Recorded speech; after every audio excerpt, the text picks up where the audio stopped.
আসসালামু আলাইকুম। আমি কাজী হামিদ সেলসের আর একটা ভিডিও নিয়ে। আর সেলসের যে টপিকসটা নিয়ে কথা বলবো সেটা হচ্ছে বাকির প্রবণতা কমানো।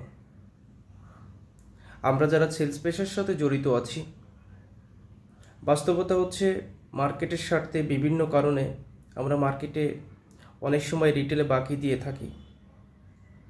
কিন্তু এর চেয়ে নির্মম সত্য এটা যে মার্কেটে যদি আমরা বাকির প্রবণতা কমাতে পারি, দিন শেষে হয়তো মার্কেট সাময়িকভাবে কিছুটা খারাপ গেলেও এই লং টার্ম প্রসিডিউরে মার্কেট ভালো হবে।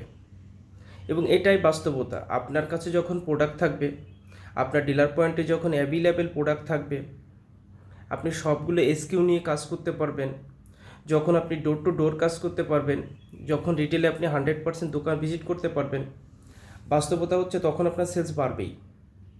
এই জন্য আজকের যে ভিডিওর মূল প্রতিবদ্ধ বিষয় সেটা হচ্ছে, ভাই আমরা সেলসের সাথে যারা জড়িত আছি অবশ্যই যথাসম্ভব আপনি চেষ্টা করেন যে মার্কেট থেকে বাকির প্রবণতা কমানো।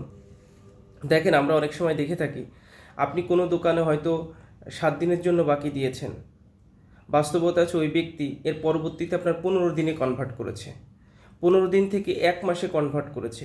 এবং বিভিন্ন সময় বিভিন্ন অজুহাতে হয়তো আপনার নির্দিষ্ট টাইমে বা নির্দিষ্ট সময় উনি টাকা দিতে পারছেন না, বা বিভিন্ন ধরনের অজুহাত দেখাচ্ছেন। এটাই বাস্তবতা।